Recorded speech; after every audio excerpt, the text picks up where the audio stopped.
Jong ऊपर से पूरी टीम पर नजर रख रहा होता है। तभी उसके सीनियर जॉन का कॉल आता है। जॉन सख्त लहजे में कहता है किसी भी हाल में वो मूर्ति सही सलामत वापस आनी चाहिए। जोंग बस कॉपी दैट कहकर कॉल काटता है, लेकिन तभी गैंग का एक मेंबर उसे देख लेता है। बस फिर क्या, जोंग बिना टाइम वेस्ट किए उसे बिल्डिंग की छत से नीचे फेंक देता है और वो वहीं खत्म हो जाता है। इस हादसे से सारे गैंग मेंबर अलर्ट हो जाते हैं और तभी जेओंग की शानदार एंट्री होती है। बिल्कुल फिल्मी स्टाइल में गैंगस्टर उस पर टूट पड़ते हैं, लेकिन जेओंग कोई आम इंसान नहीं है। उसकी मार्शल आर्ट्स की ट्रेनिंग और बिजली जैसी फुर्ती से वो सबको धूल छटा देता है। एक एक करके सारे बदमाश नीचे गिरते हैं, लेकिन तभी एक आदमी मौका पाकर मूर्ति और पैसे लेकर कार में फरार हो जाता है। जोंग फौरन बाइक पर सवार होकर उसका पीछा करता है और यहाँ से शुरू होता है एक तगड़ा car chase scene, speed, stunt और एड्रेनालिन से भरपूर। जोंग बाइक से छलांग लगाकर उस कार की छत पर चढ़ जाता है, कांच तोड़कर अंदर घुसता है और दोनों के बीच जबरदस्त फाइट होती है। लेकिन तभी कार का भयंकर एक्सीडेंट हो जाता है। आग की लपटें चारों तरफ फैल जाती हैं और सबको लगता है जेओंग भी गया, पर नहीं, उसी आग के बीच से जेओंग निकलता है, एक हाथ में मूर्ति,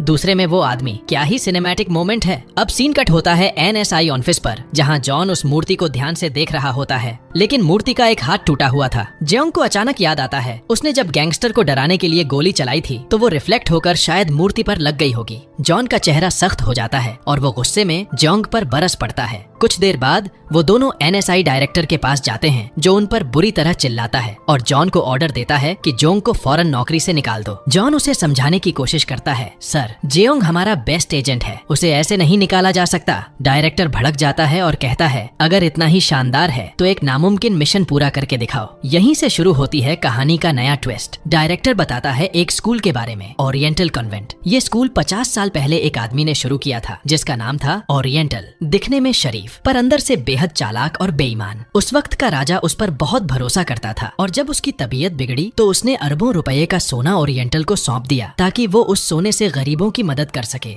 लेकिन ओरिएंटल ने वो सारा सोना खुद रख लिया। जब लोगों को सच्चाई का पता चला तो उन्होंने राजा के महल पर हमला कर दिया, लेकिन तब तक देर हो चुकी थी। ओरिएंटल वो सारा सोना कहीं छुपा चुका था। जॉन बताता है कि एजेंसी को शक है वो सोना आज भी उसी स्कूल में छिपा हुआ है। फिर वो कहता है, जेओंग, अब तुम्हें स्कूल में एक स्टूडेंट बनकर जाना होगा और उस सोने को ढूंढना होगा। जोंग हैरान होकर कहता है, मैं स्टूडेंट जैसा दिखता भी नहीं। जॉन मुस्कुराकर जवाब देता है, नहीं जोंग, तुम अब भी काफी यंग लगते हो और ये मिशन सिर्फ तुम ही कर सकते हो। अपनी नौकरी से बेहद प्यार करने वाला जेओंग आखिरकार इस मिशन के लिए तैयार हो जाता है और यहीं से शुरू होता है उसका सबसे अजीब, खतरनाक और इंटरेस्टिंग मिशन। दूसरी तरफ सीन कट होता है सुआ पर, एक चुलबुली लेकिन थोड़ी लापरवाह लड़की जो अपने प्रिंसिपल की बर्थडे पार्टी में आई होती है। शुरुआत में सब ठीक चलता है, लेकिन थोड़ी ही देर में सुआ इतनी ज्यादा ड्रिंक कर लेती है कि कंट्रोल ही नहीं रहता। नशे में वो प्रिंसिपल से उलझ जाती है और मजाक में उसके बाल खींच लेती है। तभी सबके सामने उसका विग निकल जाता है और वहाँ मौजूद सबको पता चलता है कि उनका प्रिंसिपल तो पूरी तरह गंजा है। माहौल एकदम शॉकिंग हो जाता है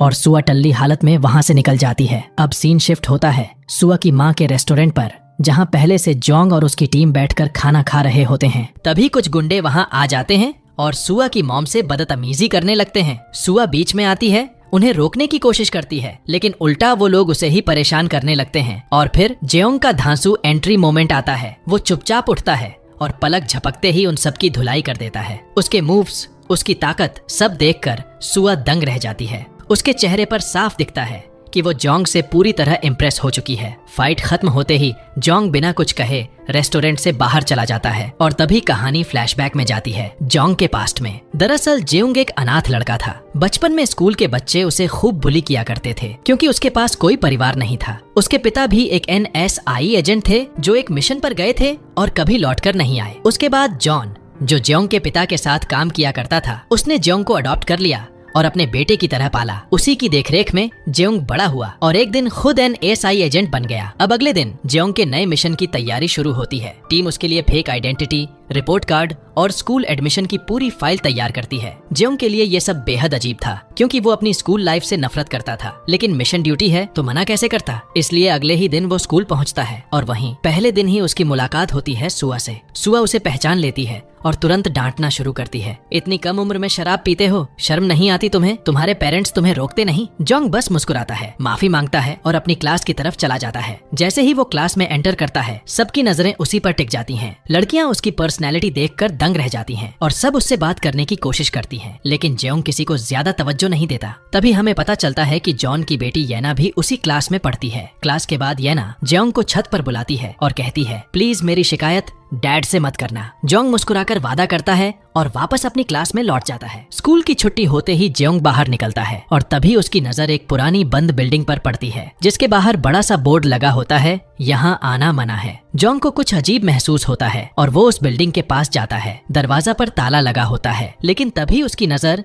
बिजली के मीटर पर जाती है और वो शॉक्ड रह जाता है क्योंकि वो मीटर अभी भी चल रहा होता है। तभी उसे कुछ बच्चे दिखाई देते हैं जो एक लड़के ली को परेशान कर रहे होते हैं। उनमें से एक लड़का होंगिल जेयोंग को देखकर उसकी तरफ बढ़ता है और उसे भी बुली करने की कोशिश करता है, लेकिन जेयोंग बिना रिएक्ट किए उन्हें इग्नोर कर देता है और क्लास में लौट जाता है। बाद में वो ली से उस बिल्डिंग के बारे में पूछता है, जिस पर ली बताता है कि वो हॉन्टेड बिल्डिंग है। जेयोंग उसकी बातों को बकवास समझकर छोड़ देता है। रात को घर पहुंचकर जेयोंग वो पूरी बात अपने बॉस जॉन को बताता है और कहता है, मुझे लगता है उस बिल्डिंग में कुछ तो गड़बड़ है, मैं आज रात वहीं जाकर तलाशी लूंगा। और बस यहीं से शुरू होता है कहानी का एक नया रहस्यमय मोड़। रात के सन्नाटे में मास्क पहने जेयोंग धीरे धीरे उस पुरानी बिल्डिंग के पास पहुंचता है। वो सावधानी से दरवाजा खोलने ही वाला होता है कि तभी पीछे से किसी की आवाज आती है। जेयोंग पलटता है तो सामने सुआ खड़ी होती है, हाथ में बंदूक लिए। वो सख्त लहजे में कहती है, मास्क उतारो। लेकिन जेयोंग को जैसे ही मौका मिलता है वो एक झटके में सुआ को हल्का सा धक्का देकर वहाँ से भाग निकलता है। सुआ कुछ समझ पाती उससे पहले ही जेयोंग अंधेरे में गायब हो चुका होता है। दूसरी तरफ सीन कट होता है स्कूल की अध्यक्ष मियोंग जू पर, जो एक आदमी के फ्यूनरल में शामिल होती है। उसकी बातों से साफ झलकता है कि उस आदमी की मौत के पीछे उसी का हाथ है। अगले दिन स्कूल का माहौल तनाव भरा होता है। प्रिंसिपल सुआ पर बरस पड़ते हैं क्योंकि वो पिछली रात उस नकाबपोश आदमी को पकड़ नहीं पाई थी। गुस्से में उसे सजा दी जाती है ढेर सारी फाइलें चेक करने की। सुआ थक चुकी है लेकिन करती है क्योंकि यही उसका फर्ज है। इसी बीच जेयोंग अब भी उस रहस्यमयी बिल्डिंग पर नजर रख रहा होता है। तभी उसकी नजर पड़ती है मियोंग जू का असिस्टेंट उसी बिल्डिंग के अंदर जा रहा होता है। जेयोंग उसका पीछा करने लगता है, पर तभी सिक्योरिटी गार्ड आकर रास्ता रोक देता है और सख्त लहजे में कहता है, यहाँ आना मना है, वापस जाओ। जेयोंग पीछे हटता तो है, लेकिन तभी उसकी नजर पास की डस्टबिन पर पड़ती है जहाँ से कोई अजीब सी आवाज आ रही होती है। वो झुककर ढक्कन खोलता है और अंदर देखता है कि ली को किसी ने वहाँ पैक कर रखा है। जेयोंग उसे बाहर निकालता है, हैरान होकर पूछता है, क्यों भाई, तुम इनसे इतना डरते क्यों हो? ली धीरे से कहता है, क्योंकि मेरे पापा नहीं हैं और सब इसी बात का फायदा उठाते हैं। तभी वहाँ सुआ पहुँचती है और ली की हालत देखकर सवाल करती है, तुम्हारे कपड़े इतने गंदे क्यों हैं? ली झूठ बोल देता है, मैम मैं यहाँ सफाई कर रहा था। सुआ थोड़ा शक करती है लेकिन कुछ कहती नहीं। फिर वो जेयोंग को अपने ऑफिस में बुलाकर पूछती है, तुम ली को तंग तो नहीं कर रहे थे? जेयोंग मुस्कुराकर जवाब देता है, नहीं, वो तो मेरा अच्छा दोस्त है। सुआ कुछ पल उसे घूरती है और फिर जाने देती है। जेयोंग वहाँ से निकलकर ली के साथ बैठकर लंच करने लगता है। लंच के दौरान जेयोंग ली से उस बिल्डिंग के बारे में पूछता है। ली धीरे धीरे उसकी डरावनी कहानी बताने लगता है। वो कहता है, कई साल पहले वहाँ एक डांस क्लास हुआ करती थी जहाँ एक लड़की थी अरोहाई। उसका सपना था दुनिया की सबसे बेस्ट डांसर बनना, लेकिन उसकी क्लासमेट्स उसे बहुत तंग करती थीं। एक दिन उन्हें परेशान करते हुए उसका भयानक एक्सीडेंट हो गया। उसके दोनों पैर कट गए और जब उसका डांस करने का सपना टूट गया उसने उसी बिल्डिंग में अपनी जान दे दी। ली की आवाज कांपने लगती है। फिर पकड़े जाने के डर से उसकी क्लासमेट्स ने उसकी लाश वहीं के बेसमेंट में दफना दी। उसके बाद से सबको वहाँ उसकी आत्मा दिखाई देने लगी और तभी से वो जगह हॉन्टेड कहलाने लगी। जेयोंग को ये सब सुनकर बिल्कुल भी भरोसा नहीं होता। वो कहता है, ये सब फालतू की बातें हैं। ली कुछ नहीं कहता, बस अपना फोन निकालकर एक वीडियो दिखाता है जिसमें वो खुद उस बिल्डिंग के अंदर गया था और उसी वीडियो में दिखता है एक बिना पैरों वाली लड़की जो उसके सामने अचानक प्रकट होती है। वो सीन देखकर जेयोंग भी एक पल के लिए ठिठक जाता है, लेकिन उसका ध्यान वीडियो के एक और हिस्से पर जाता है जहाँ उसे एक सीक्रेट डोर दिखता है जिस पर भारी ताला लगा हुआ है। वो तुरंत डिसाइड करता है कि आज रात वो फिर से उस बिल्डिंग में जाएगा और उस दरवाजे का राज पता लगाएगा। लेकिन तभी माहौल बदल जाता है। वहाँ आता है होंगिल और हमेशा की तरह ली को तंग करने लगता है। इस बार तो हद ही कर देता है। वो ली के खाने में थूक देता है और उसे जबरदस्ती वो खाना खाने के लिए कहता है। ली बेबस होकर खाना उठाता है, लेकिन तभी जेयोंग उसका हाथ पकड़ लेता है। सबके सामने जेयोंग गुस्से में होंगिल की जबरदस्त पिटाई कर देता है। पूरा स्कूल चौंक जाता है, लेकिन बाकी बच्चे खुश होते हैं क्योंकि होंगिल हमेशा उन्हें परेशान करता था। पर तभी वहाँ सुआ आ जाती है और सबके सामने जेयोंग को पकड़ लेती है। वो गुस्से में कहती है, तुम सारी हदें पार कर रहे हो, पहले शराब पीना, अब बच्चों को मारना, आखिर तुम्हें हो क्या गया है? जोंग कुछ पल चुप रहता है, फिर शांत लहजे में अपनी साइड की पूरी कहानी बताता है और बिना कुछ और बोले वहाँ से चला जाता है। उसे पता नहीं था आज रात जब वो उस हॉन्टेड बिल्डिंग में दोबारा कदम रखेगा तो उसे सिर्फ सच्चाई नहीं बल्कि मौत के साए का भी सामना करना पड़ेगा। दूसरी तरफ होंगिल अपनी बेइज्जती का बदला लेने के लिए ली के घर पहुंच जाता है। वहाँ वो उसकी दादी से स्कॉलरशिप के बहाने उसका पासपोर्ट ले लेता है और अब हमें आगे पता चलेगा कि वो इस पासपोर्ट का क्या करने वाला है। रात होते ही जोंग फिर से उस रहस्यमयी बिल्डिंग की तरफ निकल पड़ता है, लेकिन तभी ली वहाँ आ जाता है और जिद करने लगता है कि वो भी उसके साथ अंदर जाएगा। मजबूरी में जेओंग उसे साथ ले लेता है। अंदर पहुंचते ही उन्हें एक अजीब सा आदमी दिखाई देता है जो हथौड़े से कुछ काम कर रहा होता है। जैसे ही वो जेओंग को देखता है वो घबरा कर उस पर हथौड़ा फेंकता है और भाग जाता है। जोंग उसे पकड़ने की कोशिश करता है, लेकिन वो आदमी काफी दूर निकल चुका था। इसके बाद जोंग उस सीक्रेट डोर के पास आता है और अपने टूल्स की मदद से लॉक खोल लेता है। दरवाजा खुलते ही जो नजारा सामने आता है उसे देखकर जोंग पूरी तरह शॉक्ड रह जाता है। कमरे में हर जगह ढेर सारे डॉक्यूमेंट्स लगे होते हैं जिनमें गोल्ड से जुड़ी डिटेल्स लिखी होती हैं। तब जेओंग को समझ आता है कि स्कूल की अध्यक्ष मियोंग जू खुद उस गोल्ड को ढूंढ रही है और उसे भी नहीं पता कि वो कहाँ छिपा हुआ है। जेओंग सारे डॉक्यूमेंट्स की तस्वीरें खींचता है और अपनी सीनियर टीम को रिपोर्ट करने के बाद वहाँ से निकलने ही वाला होता है कि उसकी नजर अचानक एक असली स्केलेटन पर पड़ती है। कैमरे के जरिए मियोंग जू ये सब लाइव देख रही होती है। स्केलेटन देखकर ली डर के मारे कांप उठता है और पुलिस को बुलाने की बात करता है, लेकिन जोंग उसे झूठ बोल देता है कि ये तो नकली है। तभी मियोंग जू अपने असिस्टेंट को वहाँ भेजती है जो पूछता है कि आखिर वो लोग वहाँ कर क्या रहे हैं। जोंग तुरंत झूठ गढ़ देता है कि वो तो बस उस घोस्ट वाली स्टोरी को एक्सप्लोर करने आए थे। वो माफी मांगकर वहाँ से निकल जाता है। घर पहुंचकर जोंग अपनी टीम को वो सारी फोटो और फाइलें दिखाता है और बताता है कि वो स्केलेटन किसी और का नहीं बल्कि ओरिएंटल का है। अब जोंग उन्हें समझाता है कि शायद ओरिएंटल ने इस भूत की कहानी को हमारे लिए एक पहेली की तरह छोड़ दिया है और अगर हम उसे सॉल्व कर पाए तो शायद उस गोल्ड तक पहुंच सकते हैं। अगले दिन जोंग वॉचमैन के पास जाकर पूछता है कि क्या रात में वही उन पर हमला कर रहा था। वॉचमैन पहले तो मना करता है, लेकिन फिर सच बता देता है कि उसकी बिल्ली एक दिन उस बिल्डिंग में चली गई थी और जब वो उसे ढूंढने अंदर गया तो उसने वो स्केलेटन देखा और डर के मारे भाग गया। वही वीडियो ली ने रिकॉर्ड किया था। दूसरी तरफ ली को पता चल जाता है कि होंगिल ने उसकी दादी को झूठ बोलकर पासपोर्ट लिया था, तो वो किसी तरह पासपोर्ट उससे वापस ले आता है। लेकिन उसी शाम पुलिस उसके घर पहुंचती है और उसकी दादी को अरेस्ट कर लेती है। असल में होंगिल उस पासपोर्ट का इस्तेमाल करके एक इलीगल वेबसाइट चला रहा था और अब ली की दादी उसमें फंस चुकी होती है। जब ये बात सुआ को पता चलती है तो वो तुरंत समझ जाती है कि ये सारा खेल होंगिल का है और उसकी शिकायत प्रिंसिपल से कर देती है। अगले दिन मीटिंग बुलाई जाती है और जैसे ही होंगिल को इसका पता चलता है वो ली को धमकाता है कि अगर उसने उसके खिलाफ कुछ भी कहा तो उसकी दादी हमेशा के लिए जेल में सड़ती रहेगी। मीटिंग में मियोंग जू ली से पूछती है कि क्या होंगिल उसे परेशान करता है, लेकिन डर के मारे ली सच बोलने की हिम्मत नहीं जुटा पाता और उल्टा कह देता है कि उसे तो जेओंग परेशान करता है, जबकि वो ऐसा कहना नहीं चाहता था लेकिन डर की वजह से चुप रह जाता है और इस तरह होंगिल एक बार फिर सजा से बच निकलता है। रात में जेओंग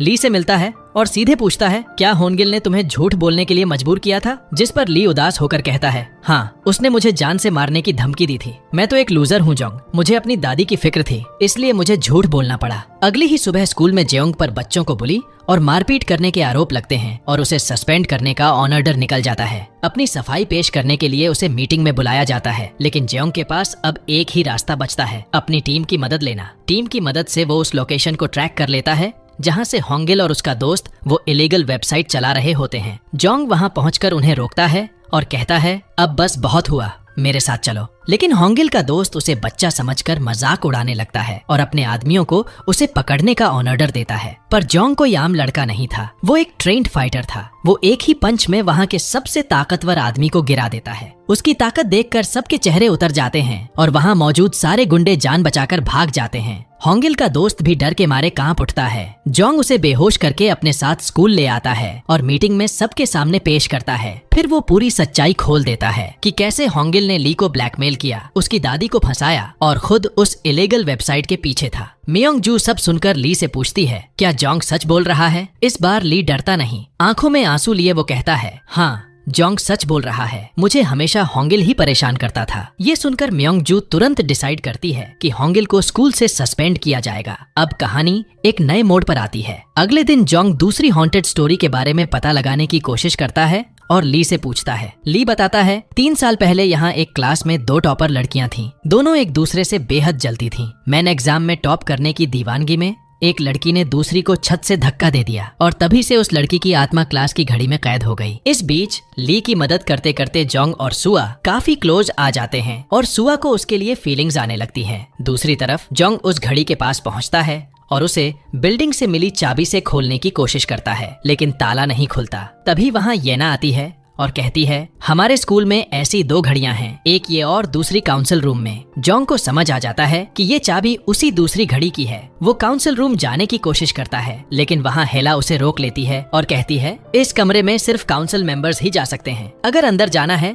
तो पहले काउंसिल मेंबर बनो। अब जोंग काउंसिल मेंबर बनने का फैसला करता है और सुआ के पास जाकर पूछता है मुझे क्या करना होगा मेंबर बनने के लिए। सुआ मुस्कुराकर बताती है एक एग्जाम क्लियर करना होगा। जोंग अब पूरे जोश से एग्जाम की तैयारी में जुट जाता है। एग्जाम से एक दिन पहले जोंग स्कूल नहीं आता तो सुआ को उसकी बहुत चिंता होती है। वो उसे कॉल करती है तो जोंग बहाना बना देता है कि उसकी तबीयत ठीक नहीं है और वो एग्जाम नहीं दे पाएगा। सुआ को उसकी बातों में कुछ अजीब लगता है तो वो खुद उसके लिए खाना लेकर उसके घर जाने का फैसला करती है। जब जोंग को ये पता चलता है तो उसके होश उड़ जाते हैं, क्योंकि जिस एड्रेस को उसने अपना घर बताया था वहाँ तो अभी तक कुछ भी सेट नहीं हुआ था। सुआ को शक न हो इसलिए वो अपनी टीम को फौरन बुलाकर कहता है जल्दी करो, सब फर्नीचर अंदर डालो, घर को सेट करो। सब लोग मिलकर रातों रात वो घर सेट कर देते हैं ताकि वो असली लगे। लेकिन जैसे ही वो सब निकलने की तैयारी करते हैं सुआ पहुंच जाती है और सब लोग किचन के अंदर वाले कबर्ड में छुप जाते हैं। माहौल एकदम टेंस हो जाता है और तभी सुआ उस कबर्ड का दरवाजा खोल देती है। इसी बीच जोंग का पैर फिसल जाता है और वह सीधा सुआ पर गिरता है। दोनों एक दूसरे के बहुत करीब आ जाते हैं। माहौल अचानक से एकदम अव्यक्त हो जाता है और दोनों की नजरों का सामना बस कुछ सेकंड के लिए होता है, मगर वो पल जैसे थम जाता है। सुआ जल्दी से उठती है और थोड़ा घबराई आवाज में पूछती है तुम लोग कबर्ड के अंदर कर क्या रहे थे? तो जेओंग की टीम फौरन बहाना मार देती है हम जेओंग को सरप्राइज देने आए थे। सुआ को बात थोड़ी अजीब लगती है, लेकिन वो ज्यादा कुछ कहे बिना मुस्कुराती है और वहाँ से चली जाती है। सब लोग राहत की सांस लेते हैं। अगले दिन जोंग का एग्जाम होता है। उसने ठीक से पढ़ाई नहीं की होती तो थोड़ा नर्वस होकर एग्जाम देता है। अब अगले दिन सुआ रिजल्ट्स अनाउंस करती है और शॉकिंगली जोंग 10th पोजीशन पर आ जाता है, जबकि येना फिर से टॉप कर जाती है। जोंग को अपनी पोजीशन से ज्यादा इस बात की खुशी होती है कि अब वो ऑफिशियली काउंसिल मेंबर बन गया है। उसी दिन वो काउंसिल रूम में जाकर उस मिस्टीरियस क्लॉक को चेक करने लगता है, लेकिन तभी वहाँ हेला आ जाती है और जोंग को डिनर के लिए इनवाइट करती है। जोंग के पास मना करने का कोई रीजन नहीं होता तो वो मजबूरन उसके साथ चला जाता है। वहाँ येना भी मौजूद होती है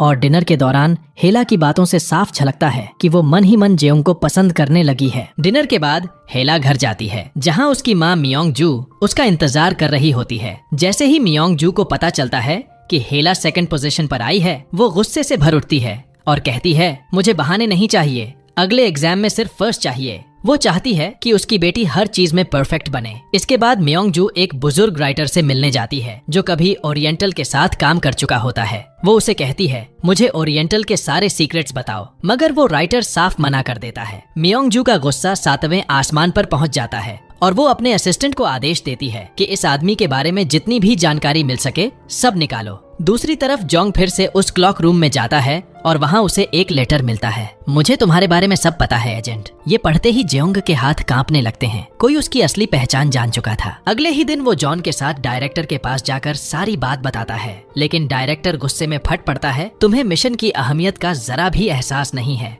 एक काम भी ठीक से नहीं कर पाए। वो तुरंत अपने असिस्टेंट को कॉल करता है और कहता है सारे स्टाफ का डेटा मेरे पास लाओ अभी। उधर जोंग जॉन से कहता है कल मैं उस रूम का सीसीटीवी फुटेज चेक करूंगा, शायद कुछ पता चले। अगले दिन वो अपने स्टूडेंट प्रेसिडेंट के पावर का इस्तेमाल करके सीसीटीवी रूम में जाता है और फुटेज चेक करता है, लेकिन वहाँ कुछ भी नहीं होता। सब रिकॉर्डिंग्स डिलीट हो चुकी थीं। किसी ने पहले ही सब मिटा दिया था। तभी सीन कट होता है मियोंग जू की तरफ, जो एक शूटिंग लोकेशन पर होती है और शॉकिंगली वही राइटर पेड़ से बंधा हुआ होता है। तभी उसका असिस्टेंट आकर कहता है मैडम, आपके कहे मुताबिक वो रिकॉर्डिंग मैंने साफ सुथरे तरीके से डिलीट कर दी है। मियोंग जू कहती है, अब जोंग के बारे में हर छोटी बड़ी बात मुझे चाहिए। उसी वक्त जेयोंग के फोन की घंटी बजती है। दूसरी तरफ से आवाज आती है, हेलो एजेंट, कैसे हो? जोंग चौंक जाता है। ये तो स्कूल का वॉचमैन था। वो कहता है, मुझे तुमसे कुछ जरूरी बात करनी है, छत पर मिलो। जोंग तुरंत वहाँ पहुँचता है, लेकिन जब तक वो पहुँचता है तब तक छत पर कोई और होता है, एक मास्क पहना हुआ आदमी। वो वॉचमैन से कहता है, तुम तो मुझे पहले ही मिल चुके हो, और फिर अचानक उस पर हमला कर देता है। दोनों के बीच जबरदस्त फाइट होती है और उसी झड़प में वॉचमैन छत से नीचे गिर जाता है। जोंग दौड़ता हुआ उसके पास पहुंचता है, लेकिन अब बहुत देर हो चुकी थी। वॉचमैन मर चुका था। जोंग उसकी पॉकेट से कुछ निकालता है, एक पुरानी डायरी, और जैसे ही वो उसे खोलता है उसकी आंखें फटी रह जाती हैं। वो डायरी किसी और की नहीं बल्कि उसके अपने पिता की होती है, वही डायरी जो उसके पिता हमेशा अपने साथ रखा करते थे। तभी जेयोंग को छत से कुछ अजीब आवाजें सुनाई देती हैं, तो वह फौरन वहां पहुंचता है और सामने खड़ा होता है वो मास्क वाला आदमी। उसे देखते ही वो रहस्यमयी शख्स जेयोंग पर जानलेवा हमला कर देता है, लेकिन जेयोंग कोई आम लड़का नहीं था, वो एक ट्रेंड फाइटर था। वो उस पर लगातार पलटवार करता है और जैसे ही मौका मिलता है वो उसके मास्क को हटाने की कोशिश करता है, लेकिन तभी वो आदमी अचानक उसे धक्का देकर वहां से भाग निकलता है। जोंग उसका पीछा करता है, पर वो रहस्यमयी शख्स कहीं गायब हो जाता है। गुस्से से भरा जेयोंग अब सीधे डायरेक्टर के ऑफिस पहुंचता है और चिल्लाते हुए पूछता है, मेरे डैड कहाँ हैं और उनकी डायरी उस वॉचमैन के पास कैसे पहुंची? पहले तो डायरेक्टर कुछ नहीं बोलता, लेकिन जब जोंग उसे धमकाता है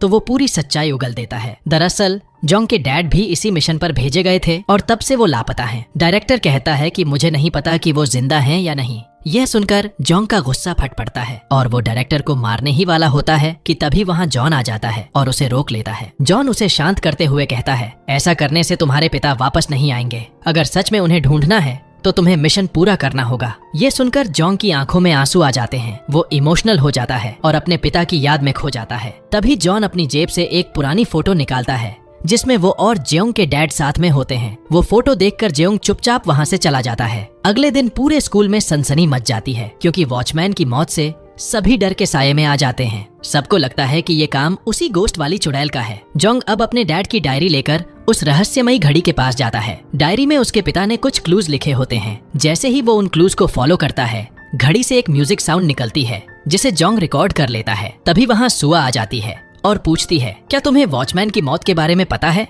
जोंग झूठ बोल देता है, लेकिन सुआ गुस्से में कहती है, मुझसे झूठ मत बोलो जोंग, मैंने तुम्हें वहाँ देखा था। दरअसल उस रात सुआ घर नहीं गई थी और जब वॉचमैन छत से गिरा तो उसने खुद अपनी आंखों से सब देखा था, यहाँ तक कि उस मास्क वाले आदमी को भी। सुआ उसे धमकाती है, मैं सब कुछ पुलिस को बता दूंगी। जेयोंग तुरंत दरवाजा बंद कर देता है और उसे दो चॉइस देता है, या तो तुम ये मिशन लीक करके खुद जेल चली जाओ या फिर मेरा साथ दो। सुआ डर जाती है और कुछ नहीं कहती, वो चुपचाप वहाँ से चली जाती है। वहीं दूसरी तरफ हम मियोंग जू को देखते हैं जो किसी से मिलने आई होती है और तभी उसका दिमाग पुराने दिनों में चला जाता है। फ्लैशबैक में दिखाया जाता है कि वो वॉचमैन से मिल रही थी और वहीं खुलासा होता है कि वो भी एक सीक्रेट एजेंट था जिसने अपनी टीम को धोखा देकर अकेले ही उस गोल्ड को ढूंढने का फैसला किया था। मियोंग जू गुस्से में उससे कहती है, मुझे तुम्हारे सारे राज पता चल गए हैं, अब मैं तुम्हें एक्सपोज कर दूंगी। जिस पर वॉचमैन कहता है, मुझे भी तुम्हारे सारे काले सच पता हैं और अब मैं सब कुछ जोंग को बता दूंगा। यह सुनकर मियोंग जू डर जाती है और अपने असिस्टेंट को उसे खत्म करने का ऑर्डर देती है। और अब सामने आता है सबसे बड़ा ट्विस्ट, वो मास्क वाला आदमी और कोई नहीं बल्कि मियोंग जू का असिस्टेंट ही होता है। कहानी फिर प्रेजेंट में लौटती है जहां मियोंग जू किसी से कह रही होती है, आखिर और कितने खून करने पड़ेंगे मुझे उस सोने को ढूंढने के लिए। और बस इसी डायलॉग के साथ सीन ब्लैक आउट हो जाता है। वहीं दूसरी तरफ हम जोंग को देखते हैं जो अपने डैड की डायरी पढ़ते हुए भूत की तीसरी कहानी तक पहुंच चुका होता है। एक ऐसी कहानी जिसमें एक पियानो का जिक्र होता है और उसी के अंदर छुपा होता है गोल्ड का अगला क्लू। यह जानकर जोंग तुरंत सुआ को बताता है, जिस पर सुआ कहती है कि वो पियानो शायद मियोंग जू के ऑफिस में रखा है, लेकिन वहां तक पहुंचना लगभग नामुमकिन है। जोंग सोच में पड़ जाता है और पूछता है, क्या ऐसा कोई तरीका नहीं जिससे हम ये कर सकें? तब सुआ बताती है कि अगले हफ्ते स्कूल में एक ग्रैंड पार्टी है और शायद उसी दिन तुम्हें मौका मिल जाए उस पियानो को चेक करने का। यह सुनकर जोंग उसकी बात मान लेता है और अपनी पूरी टीम को इकट्ठा करके सुआ से मिलवाता है। फिर सब मिलकर उस पार्टी के लिए एक परफेक्ट प्लान बनाना शुरू करते हैं। जॉन बताता है कि उन्होंने वहाँ की पूरी सिक्योरिटी सिस्टम का पता लगा लिया है। वो सबको समझाता है, जब सारे लोग नीचे पार्टी में बिजी होंगे तभी तुम्हें और सुआ को ऊपर वाले कमरे में घुसना होगा। वो रूम सिर्फ मियोंग जू के फिंगरप्रिंट से ही खुलता है, लेकिन याद रखना, जैसे ही तुम उसकी फिंगरप्रिंट लगाओगे उसका नोटिफिकेशन सीधा मियोंग जू के पास चला जाएगा। तभी जोंग की टीम में से एक लड़की बोलती है, उसकी चिंता मत करो, मैं उसका फोन हैक कर लूंगी और वो नोटिफिकेशन डिलीट कर दूंगी। इसी बीच जोंग सुआ को फाइट टेक्निक्स सिखाने लगता है और इन्हीं पलों में दोनों एक दूसरे के बेहद क्लोज आ जाते हैं। तभी एक प्यारा सा ट्विस्ट सामने आता है। पता चलता है कि बचपन में ये दोनों एक ही क्लास में पढ़ते थे, लेकिन अब दोनों के नाम बदल चुके हैं, इसलिए एक दूसरे को पहचान नहीं पाए। अब कहानी आती है पार्टी नाइट पर, जहां हर तरफ रोशनी, म्यूजिक और ग्लैमर का माहौल होता है। मियोंग जू अपने ऑफिस में तैयार हो रही होती है और तभी उसे एक कॉल आता है। कॉल देखकर उसके चेहरे पर एक क्रीपी स्माइल फैल जाती है, मानो वो किसी बड़े गेम की प्लानिंग कर रही हो। उधर जोंग और उसकी टीम पार्टी में पहुंचते हैं। एबनी वेटर बनकर अंदर एंट्री लेता है, जबकि जॉन और फातिमा बाहर खड़ी एक वैन से पूरा मिशन कंट्रोल कर रहे होते हैं। पार्टी में जोंग की नजर सुआ पर पड़ती है, जो आज पहले से कहीं ज्यादा खूबसूरत लग रही थी। उसे देखकर जोंग के बचपन की यादें ताजा हो जाती हैं, जब वो दोनों 10 साल के थे और एक दूसरे को प्रपोज किया था। अब प्रेजेंट में सुआ शर्माते हुए पूछती है, मैं कैसी लग रही हूँ? जिस पर जोंग थोड़ा कूल बनते हुए कहता है, हाँ ठीक ठाक लग रही हो। वहीं दूसरी तरफ एबनी, जो पहली बार इतनी बड़ी पार्टी में आया होता है, हर डिश को टेस्ट करने में लगा रहता है। जॉन झल्लाकर कहता है, भाई ध्यान मिशन पर लगा, खाना बाद में खा लेना। तभी वहाँ मियोंग जू आती है, जो सबका वेलकम करती है और एक शार्प और पावरफुल स्पीच देती है, जिससे पूरा हॉल तालियों से गूंज उठता है। इसी बीच जोंग सुआ को एक नेकलेस पहनाता है और कहता है, इसमें कैमरा लगा है, अब जो भी होगा हम सब कुछ देख पाएंगे। फिर वो उसे एक इंजेक्शन देता है और कहता है, अगर कभी इमरजेंसी हो तो इससे अपनी रक्षा कर लेना। इसके बाद मियोंग जू अपने कुछ खास गेस्ट्स और पेरेंट्स को लेकर ऊपर एक सीक्रेट पार्टी के लिए चली जाती है। वहीं दूसरी तरफ हम देखते हैं हेला को, जो हल्के से लंगड़ाकर चल रही होती है। दरअसल हील्स पहनने की वजह से उसके पैरों में जख्म हो गया था। वो वॉशरूम में जाकर उस पर बैंडेज लगाने लगती है। तभी वहाँ येना आती है और पूछती है, तुम मुझसे इतने दिनों से ठीक से बात क्यों नहीं कर रही हो? हुआ क्या है तुम्हें? हेला गुस्से में फट पड़ती है और कहती है, अपनी औकात में रहो, जितनी जरूरत है उतना ही बोलो। येना उसे शांत करते हुए कहती है, मैं तो बस तुम्हारी मदद करना चाहती थी। लेकिन आज हेला का मूड खराब था। वो गुस्से में आती है और उसे एक जोरदार थप्पड़ मारकर वहाँ से निकल जाती है। वहीं दूसरी तरफ एबनी आता है और कहता है, अब मैं लाइट बंद करने जा रहा हूँ, तुम्हारे पास सिर्फ 3 मिनट हैं और उसी टाइम के अंदर तुम्हें वो पियानो चेक करके वापस आना होगा। ये कहकर वो सीधे स्विच बोर्ड की तरफ जाता है और पूरी बिल्डिंग की लाइट बंद कर देता है। अंधेरे का फायदा उठाकर जोंग और सुआ रूम के बाहर पहुंच जाते हैं और पासवर्ड डालने की कोशिश करते हैं, लेकिन रूम अनलॉक ही नहीं होता। तभी अचानक लाइट वापस आ जाती है। इस पर जॉन एबनी से कहता है, तुमने तो 3 मिनट कहा था, ये तो मुश्किल से 1 ही मिनट हुआ। मिशन फेल होता देख एबनी झट से एक्टिंग मोड में चला जाता है। वो सिक्योरिटी गार्ड के पास पहुंचकर गुस्से में कहता है, तुम लोगों की लापरवाही की वजह से अंधेरे में मेरा पैर फिसल गया, देखो मेरी हड्डियां टूट गई हैं। और सबका ध्यान अपनी तरफ खींचने लगता है, पर गार्ड उसे नजरअंदाज करके आगे बढ़ने लगते हैं। तभी वहाँ लीना आती है और दोनों मिलकर उन्हें डिस्ट्रैक्ट करने लगते हैं। उधर जोंग और सुआ अब भी रूम खोलने की कोशिश में लगे रहते हैं। तभी कई गार्ड वहाँ पहुँच जाते हैं और उन पर अटैक कर देते हैं। लेकिन इस बार जोंग किसी हीरो से कम नहीं दिखता। वो गार्ड्स की जमकर पिटाई कर देता है और सुआ भी उसका साथ बखूबी देती है। दोनों मिलकर सबको नीचे गिरा देते हैं। फिर जोंग जबरदस्ती लॉक तोड़कर अंदर जाता है और वहाँ रखी फाइल को देखता है। वो फाइल खोलकर चेक करने लगता है, लेकिन उसे कुछ समझ नहीं आता। तभी उसकी नजर पड़ती है पियानो पर, जिसकी एक की काम नहीं कर रही होती। उसी वक्त जॉन कहता है, जोंग तुम्हारा टाइम खत्म हो गया है, अब एंट्री को डिलीट करके जल्दी बाहर निकलो। लेकिन जैसे ही जोंग उस फाइल को देखता है, वो पूरी तरह शॉक में रह जाता है, क्योंकि उस फाइल में उसकी सारी पर्सनल इंफॉर्मेशन होती है। लिखा होता है कि वो एक सीक्रेट एजेंट है। उसके सारे मिशन, सारी डिटेल्स वहाँ मौजूद होती हैं। वो सोच में पड़ जाता है, मियोंग जू को हमारे बारे में इतनी डिटेल में कैसे पता चला। सुआ उसे बाहर चलने को कहती है तो मजबूरन जोंग वहाँ से निकल पड़ता है। लेकिन अब उसके दिमाग में सिर्फ एक बात घूम रही होती है कि उसकी टीम में कोई एक ट्रेटर है जो सारी इन्फॉर्मेशन मियोंग जू तक पहुँचा रहा है। रास्ते में सब कार में होते हैं। जॉन नोटिस करता है कि जोंग बहुत परेशान लग रहा है। पूछने पर भी वो कुछ नहीं बताता और घर पहुंचकर गाड़ी से उतर जाता है। वहीं सुआ अपने घर जाकर उस पहेली को सॉल्व करने में लग जाती है। कई कोशिशों के बाद भी उसे कोई क्लू नहीं मिलता। थककर वो एक आखिरी बार कोशिश करती है। इस बार वो अपने स्कूल के नेशनल एंथम को पियानो ट्यून से जोड़ती है और तभी उसे एक बड़ा क्लू मिल जाता है। खुशी से झूमती हुई वो तुरंत जोंग को कॉल करती है, लेकिन वो अब भी मियोंग जू की ऑफिस वाली बात को लेकर परेशान रहता है, इसलिए कॉल इग्नोर कर देता है। हार न मानते हुए सुआ खुद उसके घर के पास वाले स्टोर पर पहुंच जाती है, जहां उसे जोंग मिल जाता है। वो उसे वो पेपर देती है जिसमें उसने क्लू ढूंढा था। बातों बातों में जोंग कह देता है, तुम मेरी बचपन की दोस्त हो और फिर उसे उसके चाइल्डहुड नेम से बुला देता है। ये सुनकर सुआ सन्न रह जाती है और गुस्से में कहती है, तो तुम ही हो वो इंसान जिसने मेरा दिल तोड़ा था। बचपन वाला नाम सुनकर उसे गुस्सा आ जाता है क्योंकि वो नाम उसे बिल्कुल पसंद नहीं था। वो जेयोंग से कहती है कि आगे से मुझे उस नाम से मत बुलाना और गुस्से में वहाँ से चली जाती है। अगले दिन सुआ जब स्कूल पहुँचती है तो वो होंगिल को एक सीक्रेट वेबसाइट के बारे में बात करते हुए सुन लेती है। जिज्ञासा में वो भी उस वेबसाइट पर जाती है और जो कुछ वहाँ देखती है उसे देखकर उसका दिमाग हिल जाता है। वेबसाइट पर पहले से ही स्कूल के सारे कंपटीशन विनर्स डिसाइड किए जा चुके थे। सुआ समझ जाती है कि मियोंग जू पेरेंट्स से मोटी फीस लेकर उनके बच्चों को बिना टैलेंट के विनर बना रही है और जो बच्चे मेहनत करते हैं उनकी मेहनत पर पानी फेर रही है। वो तुरंत ये बात स्कूल की बाकी टीचर्स को बताती है, लेकिन कोई भी ध्यान नहीं देता, सब इसे नजरअंदाज कर देते हैं। इसके बाद सुआ सीधा जोंग के पास जाने लगती है, लेकिन तभी कहानी में एक ट्विस्ट आता है। किसी टीचर ने सुआ की चुगली मियोंग जू से कर दी होती है। अगले ही पल मियोंग जू उससे मिलती है और मुस्कुराते हुए उसे इनडायरेक्टली धमकाने लगती है, तुम्हारा काम ऐसे स्कूलों में पढ़ाना है, न कि इधर उधर ताका झांकी करना। सुआ उसकी बातों के पीछे का मतलब समझ जाती है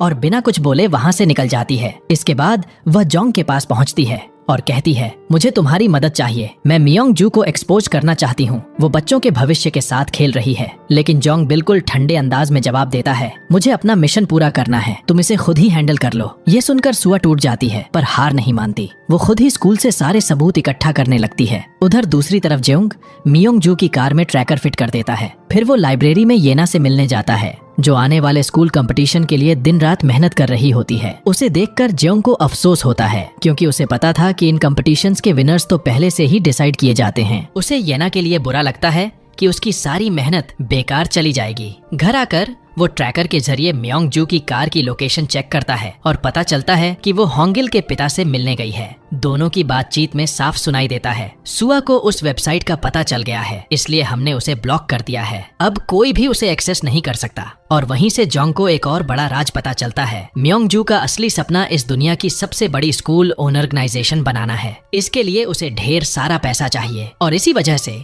वो उस गोल्ड की तलाश में पागलों की तरह जुटी है। ये सारी बातें जोंग ट्रैकर की मदद से सुन लेता है। इसके बाद वो सुआ से मिलने जाता है और कहता है, तुम स्कूल के खिलाफ क्यों जा रही हो, तुम्हें तो यहाँ परमानेंट टीचर बनना है। जिस पर सुआ मजबूती से जवाब देती है, बच्चों का भविष्य मेरी नौकरी से ज्यादा जरूरी है। उसके जज्बे को देखकर जोंग भी उसका साथ देने का फैसला करता है। वो कहता है, अब यहाँ रिसर्च करना खतरनाक हो सकता है। दोनों सारे सबूत इकट्ठा करते हैं और जेयोंग के घर पहुंचकर रात भर उन्हें ध्यान से चेक करते रहते हैं, लेकिन उन्हें कुछ खास नहीं मिलता। अगले दिन जेयोंग ये बात अपनी टीम को बताता है कि स्कूल की वेबसाइट पर पहले से ही चीटिंग हो रही है, लेकिन ये सुनकर जॉन बुरी तरह भड़क जाता है। तुम्हारा मिशन गोल्ड बार ढूंढना है, न कि चीटिंग स्कैंडल पकड़ना। उधर सुआ को पता चलता है कि एक टीचर है जिसने अब तक हुए सभी कंपटीशन के पेपर चेक किए थे। वो ये बात जोंग को बताने उसके घर पहुंचती है, लेकिन जैसे ही दरवाजा खोलती है वो देखती है कि घर का दरवाजा पहले से खुला है। अंदर जाते ही उसे एक मास्क पहने हुआ आदमी दिखता है जो उस पर अटैक करता है और उसे बेहोश करके भाग जाता है। कुछ देर बाद जेयोंग घर लौटता है तो देखता है कि सुआ बेहोश पड़ी है। वो तुरंत उसे उठाकर अस्पताल ले जाता है। जब सुआ होश में आती है तो कहती है, मुझे एक टीचर के बारे में पता चला है, उसका नाम जीवन है और वही इस घोटाले का मास्टरमाइंड है। इस पर जोंग कहता है, तुम अभी आराम करो, मैं इस बारे में पता लगाऊंगा। उसी समय एबनी का कॉल आता है, जो डीएनए तुम्हारे घर से मिला था वो जीवन नाम के टीचर से मैच कर गया है। यह सुनकर जोंग समझ जाता है कि जीवन को किसी ने भेजा था और वो कोई और नहीं मियोंग जू ही थी जिसने उसे जोंग के पिता की डायरी चुराने के लिए भेजा था। अब जेयोंग सीधे जीवन से मिलने जाता है और कहता है, अगर जेल नहीं जाना चाहते तो मियोंग जू के खिलाफ बयान दो। वो उसे पकड़कर अपने सेफ हाउस में ले जाता है और इसकी जानकारी जॉन को देता है। मैं अब घर जा रहा हूँ और जीवन हमारे सेफ हाउस में है। ये कहकर वो कॉल काट देता है, लेकिन सच में घर नहीं जाता। वो वहीं जॉन का इंतजार करने लगता है, पर रात बीत जाती है और जॉन वहाँ आता ही नहीं। अगले ही दिन कहानी में आता है एक बड़ा ट्विस्ट। जीवन पुलिस के सामने मियोंग जू के खिलाफ बयान दे देता है और तुरंत ही वो अरेस्ट हो जाती है। इसके बाद जोंग सीधा जॉन से मिलने जाता है और कहता है, मैंने आप पर शक किया था, सॉरी। जिस पर जॉन मुस्कुराते हुए जवाब देता है, हम सब एक ही फैमिली हैं और तुम्हारा शक करना भी गलत नहीं था। उधर स्कूल में सुआ को सब लोग शाबाशी देते हैं कि उसने इस बड़े घोटाले को एक्सपोज किया, लेकिन कहानी यहीं खत्म नहीं होती। अगले दिन स्कूल में इन्वेस्टिगेशन के लिए एक एक्सटर्नल टीम आने वाली होती है और प्रिंसिपल सुआ को कहता है कि वो उस टीम को लीड करे। अगले दिन जैसे ही टीम स्कूल में एंटर करती है, सुआ की आंखें फटी की फटी रह जाती हैं। क्योंकि उस टीम में मियोंग जू खुद मौजूद होती है। हाँ, उसने पुलिस को पैसे खिलाकर खुद को छुड़ा लिया था। उसे देखकर जेयोंग भी पूरी तरह शॉक में आ जाता है। मियोंग जू चालाक मुस्कान के साथ उसके पास आती है और कहती है, कैसा लगा मेरा सरप्राइज। इतना कहकर वो उसका आईडी कार्ड छीन लेती है और उसके बैच को फाड़कर जमीन पर गिरा देती है। इसके बाद वह जोंग को सस्पेंड कर देती है। जोंग गुस्से में पूछता है, तुम पुलिस से बचकर कैसे आई? जिस पर मियोंग जू ठंडे लहजे में जवाब देती है, पैसे में वो ताकत होती है जो किसी का भी मन खरीद सकती है। अब वो स्कूल में इतने सख्त रूल्स लागू कर देती है कि कोई उसके खिलाफ बोल ही नहीं सकता। सभी टीचर्स और स्टूडेंट्स जोंग के पास आते हैं और कहते हैं, हम तुम्हारे साथ हैं। लेकिन जेयोंग उन्हें रोक देता है, मेरे लिए तुम अपना भविष्य खतरे में मत डालो। ये कहकर वो चुपचाप स्कूल छोड़ देता है। इसके बाद वो अपनी टीम से मिलता है और पूरी सिचुएशन बताता है। तभी अचानक एजेंसी के टॉप ऑफिसर्स वहाँ रेड डाल देते हैं और जॉन को जबरदस्ती कस्टडी में ले जाते हैं। जोंग रोकने की कोशिश करता है लेकिन कोई उसकी नहीं सुनता। उसी वक्त मियोंग जू का कॉल आता है, कैसा लगा मेरा दूसरा सरप्राइज, और अगर अब मेरे काम में टांग अड़ाई तो अंजाम बुरा होगा। और वो कॉल काट देती है। गुस्से और बेबसी में जोंग सुआ से मिलने पहुंचता है। सुआ उसे हिम्मत देती है, अब तुम्हें अपना मिशन पूरा करना ही होगा, पीछे हटने का वक्त नहीं है। दोनों मिलकर अगले क्लू की तलाश में जुट जाते हैं। घंटों मेहनत करने के बाद आखिरकार उन्हें जवाब मिल ही जाता है। वो गोल्ड और कहीं नहीं बल्कि ओरिएंटल की मूर्ति के अंदर छिपा है। अगले दिन जेयोंग सुआ की मदद से डिलीवरी बॉय बनकर स्कूल में घुसता है और उस मूर्ति को गौर से देखने लगता है। तभी सुआ गलती से उस मूर्ति को टच करती है और देखते ही देखते उसका आधा हिस्सा घूमने लगता है। जोंग समझ जाता है, हाँ सोना यही है। लेकिन तभी अचानक स्कूल का प्रिंसिपल वहां आ जाता है। हेलमेट पहने होने की वजह से वो जेयोंग को पहचान नहीं पाता और सुआ चतुराई से उसे वहां से भगा देती है। उधर दूसरी तरफ मियोंग जो गोल्ड डिटेक्टर मशीन लेकर स्कूल के हर कोने की तलाशी कर रही होती है, लेकिन उसे कुछ भी नहीं मिलता। वो गुस्से में अपने असिस्टेंट को हुक्म देती है, किसी भी कीमत पर वो गोल्ड मुझे चाहिए। इसके बाद जोंग और सुआ अपनी टीम के साथ एक रेस्टोरेंट में बैठकर पूरा मिशन प्लान करते हैं। यहाँ जॉन उन्हें बताता है कि एजेंसी का डायरेक्टर खुद मियोंग जू के साथ मिला हुआ है, इसलिए अब उनके पास कोई आधिकारिक सपोर्ट नहीं है। लेकिन जेयोंग हार नहीं मानता। तभी वहाँ सुआ की मॉम पहुँचती है और सच सामने आता है कि वो कोई आम औरत नहीं बल्कि एक गैंगस्टर माफिया है। ये जानकर सुआ सन्न रह जाती है। उसे अपनी माँ की इस दुनिया के बारे में कुछ भी नहीं पता था। फिर सुआ की मॉम जोंग को अपने पुराने गैंग के पास ले जाती है जो कभी उनके साथ काम करता था। अब सब एक साथ प्लान बनाते हैं, आज रात हम स्कूल पर हमला करेंगे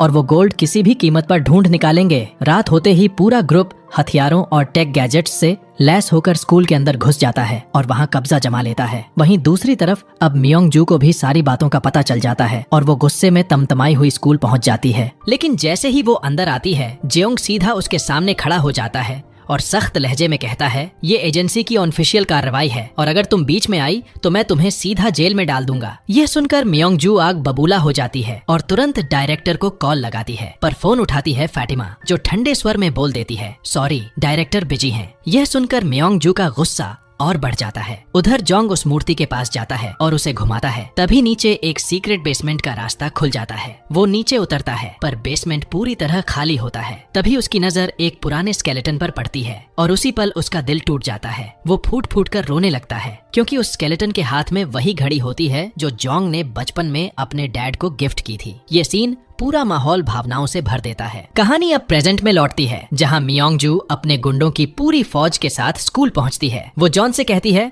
अगर जिंदा रहना है तो मेरे रास्ते से हट जाओ, और ये कहकर वो अंदर घुस जाती है सीधे उस सीक्रेट रूम में। लेकिन वहां पहुंचकर उसे शॉक लग जाता है, सोना गायब था। गुस्से में वो चिल्लाती है और सोचती है कि जरूर जेयोंग ने सारा गोल्ड पहले ही निकाल लिया है। दूसरी तरफ जेयोंग अपने पिता के स्केलेटन को घर लेकर आता है। पूरे शहर में माहौल भारी हो जाता है। सब लोग उसके पिता की फ्यूनरल में आते हैं और उसे दिलासा देने की कोशिश करते हैं। लेकिन जेयोंग के मन में अब सिर्फ एक ही सवाल है, आखिर मेरे डैड के साथ हुआ क्या था। वो अपने पिता के शरीर में मिली गोली को फॉरेंसिक लैब में भेज देता है। अगले दिन रिपोर्ट आते ही जॉन और जोंग दोनों के चेहरे पर हैरानी छा जाती है क्योंकि गोली किसी और की नहीं बल्कि डायरेक्टर की थी। यानी जॉन के पिता की मौत के पीछे डायरेक्टर ही था। अब जोंग का गुस्सा काबू से बाहर हो जाता है। वो बिना सोचे डायरेक्टर के ऑफिस पहुंचता है और फाइल देने के बहाने उसके कमरे में घुसकर सीधा बंदूक उसकी तरफ तान देता है। अब सब सच सच बता दो, तुमने ही मेरे पिता को मारा है ना। लेकिन डायरेक्टर कुछ भी बताने से इनकार कर देता है। तभी उसकी सिक्योरिटी टीम अंदर घुसती है और जेयोंग को पकड़ लेती है। तभी एंट्री होती है जॉन और उसकी टीम की, जो भिड़ जाते हैं सिक्योरिटी से। लड़ाई के बीच जॉन चिल्लाता है, जेयोंग भागो। और उसी पल सुआ आती है और जोंग को वहाँ से निकाल ले जाती है। उधर मियोंग जू की हालत भी पतली है। सोना ढूंढने में उसके लाखों वेस्ट हो चुके हैं, तो अब वो स्कूल की फीस डबल करने का फैसला लेती है। असिस्टेंट समझाने की कोशिश करता है, मैम ऐसा करेंगे तो बच्चे हमारे खिलाफ हो जाएंगे, लेकिन मियोंग जू ठंडी आवाज में कहती है, मुझे किसी की परवाह नहीं। इधर जॉन जोंग से भिड़ जाता है, क्या तुम पागल हो गए थे? डायरेक्टर को मारने चले गए थे? अगर तुमने कुछ किया होता तो सब खत्म हो जाता। जोंग जवाब देता है, मैं उसे मारने नहीं, सच जानने गया था। फिर वो बताता है कि उसने डायरेक्टर का फोन हैक कर लिया है। अब वो जिससे भी बात करेगा, जहाँ भी जाएगा, सब कुछ मुझे पता चलेगा। सीन कट होता है और हम देखते हैं मियोंग जू और डायरेक्टर आमने सामने गुस्से में बहस करते हुए। डायरेक्टर चिल्लाता है, तुम ही ने सब गड़बड़ की है, याद है 20 साल पहले तुमने ही जेओंग के पिता को गोली मारी थी और अब इल्जाम मुझ पर डाल रही हो। जोंग जो ये सब सुन रहा होता है हिल जाता है। कहानी अब 20 साल पीछे चली जाती है, जहां हम देखते हैं जोंग के पिता जो डायरेक्टर से मिलने आए होते हैं। तभी मियोंग जू आती है और उनसे गोल्ड के बारे में पूछती है, लेकिन वो शांति से जवाब देते हैं, यहाँ कोई गोल्ड नहीं है, ये सब अफवाहें हैं। पर मियोंग जू को उनकी बातों पर जरा भी भरोसा नहीं होता। गुस्से में वो बंदूक निकालती है और उन पर गोली चला देती है। घायल जेओंग के पिता वहाँ से किसी तरह भागते हैं और ओरिएंटल की उस मूर्ति तक पहुँच जाते हैं। जैसे ही वो मूर्ति को घुमाते हैं, नीचे तहखाने का रास्ता खुलता है। वो अंदर जाते हैं और वहीं आखिरी सांस लेते हैं। इस एक पल में कहानी पूरी तरह बदल जाती है और अब जेओंग के सामने सिर्फ एक ही मिशन बचा है, अपने पिता की मौत का सच सबके सामने लाना। कहानी अब अपने आखिरी क्लाइमैक्स में पहुंचती है, जहां डायरेक्टर मियोंग जू को धमकी देता है, अगर इन सब में मैं फंसा तो मैं तुम्हारे खिलाफ बयान दूंगा और दुनिया को पूरी सच्चाई बताऊंगा। लेकिन जल्द ही वह वहां से चला जाता है। इसी बीच जोंग डायरेक्टर को फोन करता है और कहता है, मुझे सारी सच्चाई पता चल गई है और अगर अब तुम मेरा साथ नहीं दोगे